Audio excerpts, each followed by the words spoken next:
Hi, I'm Nicky. Welcome to Alpha. Life is busy. Every day we ask so many questions. What should I wear? What's the weather going to be like? What's happening today?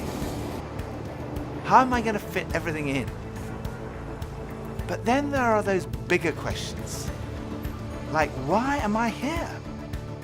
Where am I heading? Is this it? Is there more to life than this? These are life's big questions, but there's rarely enough time to think them through properly. We all have different perspectives on the meaning of life and faith, and Alpha is an opportunity to explore life's big questions. This is a great place to come together and talk about them openly and honestly. I'm Gemma. I'm Toby. And this is Alpha.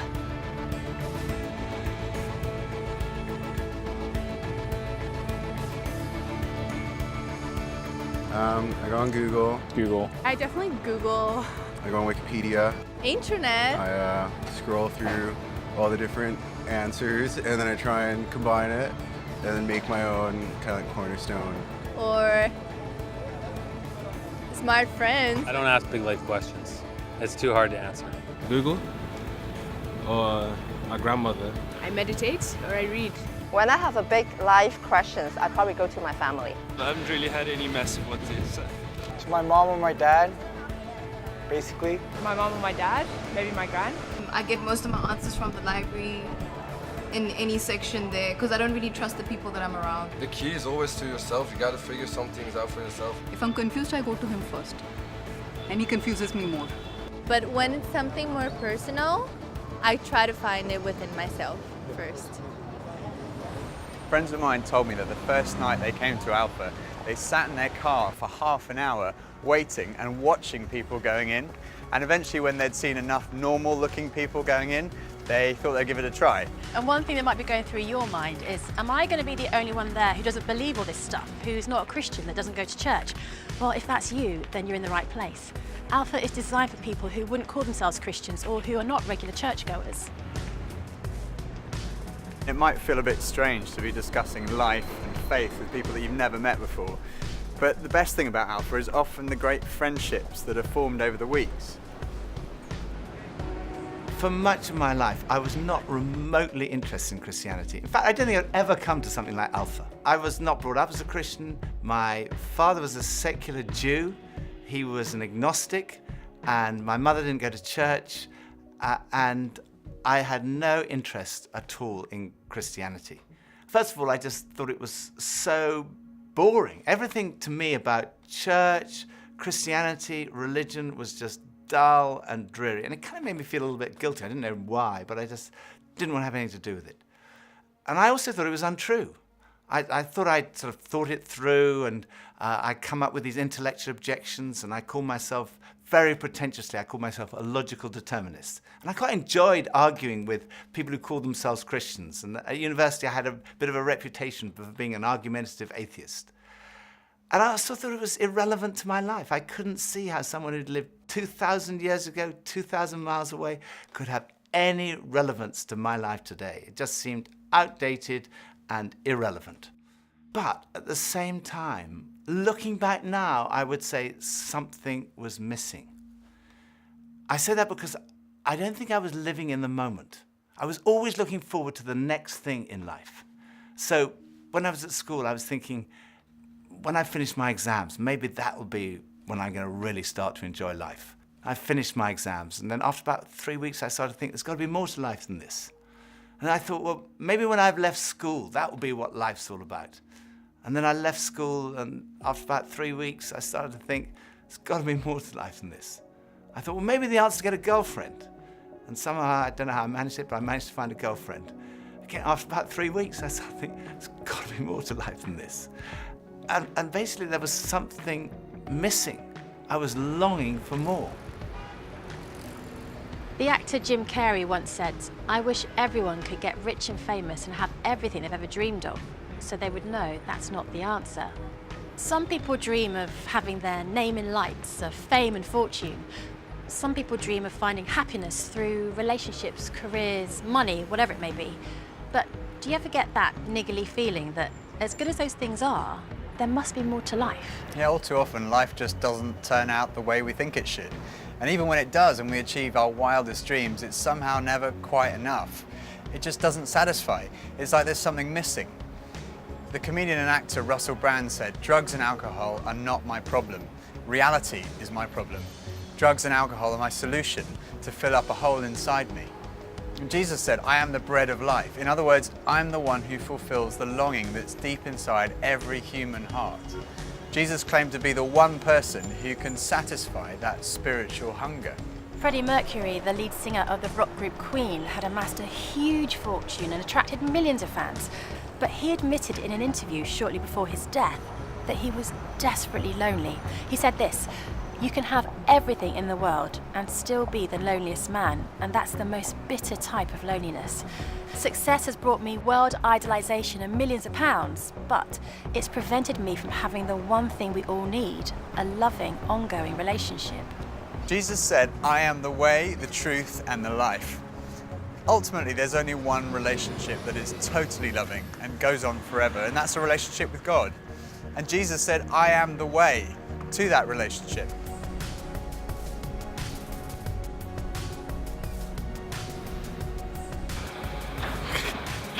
Maybe money? What makes me happy? Music. Music, ice cream, and cheese. Sleep makes me happy. Going to the gym, seeing my friends, going to the pub, playing football. Dogs. Alcohol. Women. Pretty much. The idea of life in general makes me happy. Clothes. Women. More to life than this. That's a really good question. I don't know, I can't tell you. I think we're supposed to learn a couple of things. There's nothing more. I'm still figuring that out, to be honest. No. It's live in the moment. Absolutely. I strongly believe that there's more to life than this. No idea. Sorry.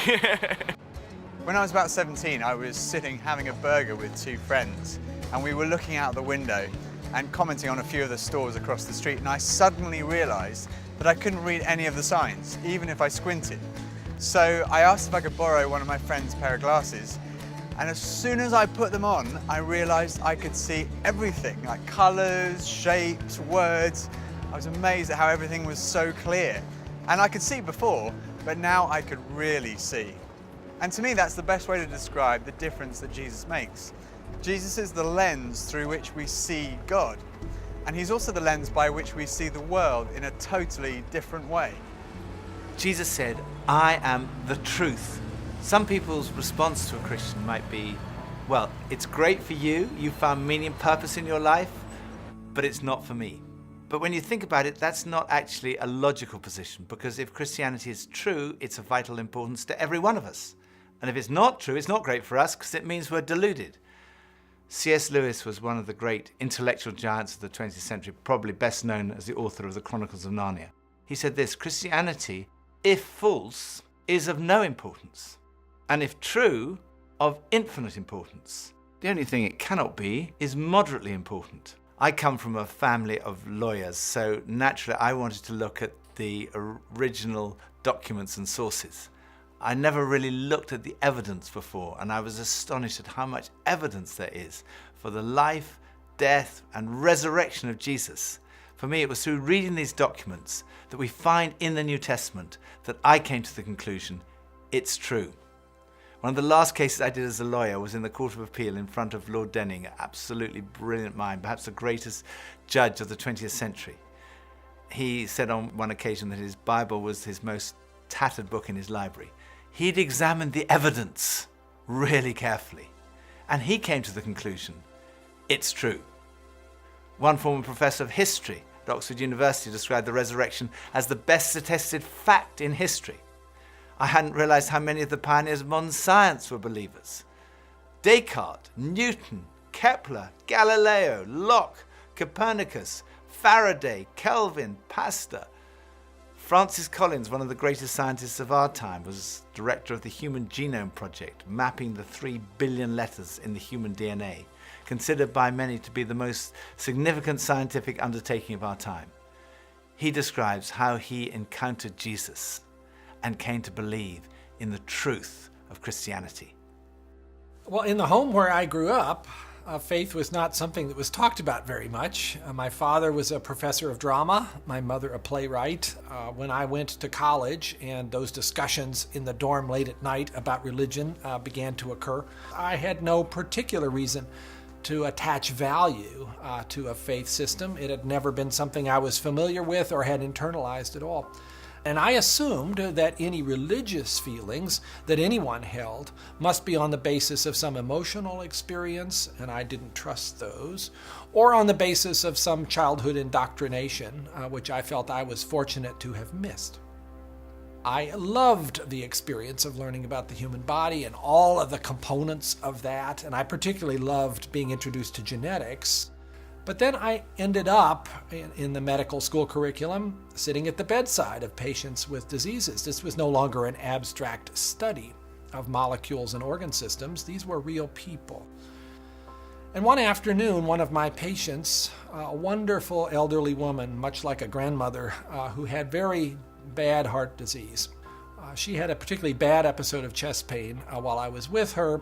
She got through it, and at the end of that, explained to me how her faith was the thing that helped her in that situation. She realized that the doctors around her weren't really giving her that much help, but her faith was. And after she finished her own very personal description of that faith, she turned to me, and I had been silent, and she looked at me quizzically, and she said, "What do you believe, doctor?" And ultimately, I had to admit to myself that her question had made me realize that I had arrived at an answer to the most important issue that we humans ever deal with. Is there a God? And I had arrived there without ever really looking at the evidence.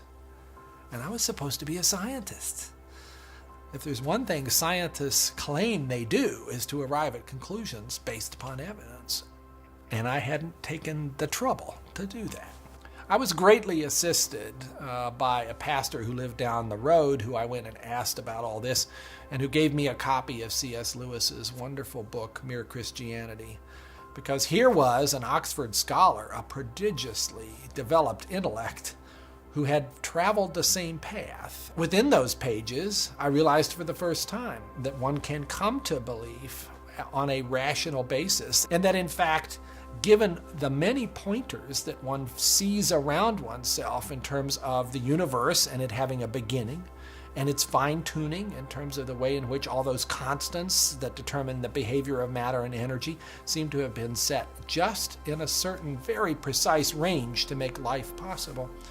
And many other things, including my beloved mathematics and why they actually work anyway to describe the universe, something that makes you think the Creator must have been a mathematician. That brought me then to the person of Jesus Christ as a person who was historically extremely well documented. That was news to me. I thought Christ was as much myth as history, and I realized after reading more about it, this was a historical figure upon which we have a great deal of evidence for his existence and his teachings, and even his rising from the dead in a literal way. That day at my patient's bedside started a journey for me, a journey that I was reluctant to begin, but I felt I needed to, a journey that I thought would result in strengthening my atheism, but to my surprise, resulted in my conversion. There's a difference between knowing facts about someone and really knowing them personally. Now, I've known my husband Phil for 3 years now, but suppose if before we met, I found him on a website called The Amazing Man. Now, there's no doubt I would have looked at him and thought, okay, I'm intrigued. But what if each page was dedicated to his amazing abilities, his sparkling personality, his tender heart, his extraordinary intelligence, and his cooking abilities? Well, I would think, wow, he does sound like an amazing person. But that's head knowledge. But I also have the privilege of being married to him, and I know that he's an amazing person, which is knowledge that comes from the experience of a relationship, and that's heart knowledge. When Jesus said, "I am the truth," he was talking about more than just a kind of intellectual truth. The Hebrew understanding of truth was truth as experienced. And there's a big difference between a kind of intellectual knowledge and a personal knowledge, between your head and your heart. So when someone says, "I know Jesus is the truth," they're not just talking about being convinced of the evidence, they're also talking about experiencing a relationship with the risen Jesus Christ. So Jesus said, I am the way, the truth, and lastly he said, I am the life. I have come that you may have life and have it to the full. Jesus came to deal with the things in our lives that stop us from enjoying life to the full, the things that spoil our lives. I hate shopping. I loathe it. I think I'm allergic to shopping. But occasionally my wife Pippa persuades me to go shopping, and just after Christmas it was the sales and she persuaded me to go shopping, and we went into the shop and we bought this very nice new sweater, and same colour as all my other sweaters, and we left the shop and we went to buy a present for her, and we went into this ghastly shop. It was so crowded, it was unbelievable, and even Pippa had had enough and she said, okay, we're leaving. So we went to leave, and as we left, the security alarm went off, and the security guys moved in very quickly and they stopped us all from leaving. And like the crowd that was trying to leave was stopped, and the crowd that was trying to come in was stopped, and we were there right in the middle. The 6 of us who were going through the security at that one time were all taken off and sectioned off from all the rest. And they wanted to see which one of the 6 of us had set off the alarm. So they sent one of them through, and that was fine. They obviously hadn't set it off. Then they sent the next one through. They obviously hadn't set it off. Then the 3rd, then the 4th. None of them set it off. So it was left with Pippa and I were standing there, and I thought, oh my goodness, I'm married to a shoplifter. It must be Pippa who's got set off the alarm. So they sent her through, and she didn't set it off. So I thought, oh my goodness, I've obviously got something. Someone must have planted something on me. I'm going to be arrested, I'm going to be sent to prison. All the crowd were watching, both sides. They were just watching this criminal who'd been caught going through. So they went through, and as I went through, the alarm went off. They took me to the side. They opened up my rucksack on my back, and there they found this sweater from the other shop with the tag still on it. I felt so guilty. That was like false guilt. I also sometimes experience true feelings of guilt because I do things that are not right, that are not good. And this is the wonderful news that God loves you and he loves me. God came in the person of his Son, Jesus Christ, to die for you and for me. And on the cross, he took all of your guilt, all of my guilt, everything you've ever done wrong, everything I've ever done wrong, said wrong, thought wrong, and he died in our place in order that we could be forgiven. And forgiveness, C.S. Lewis said, it's like a recording of our life wiped completely clean.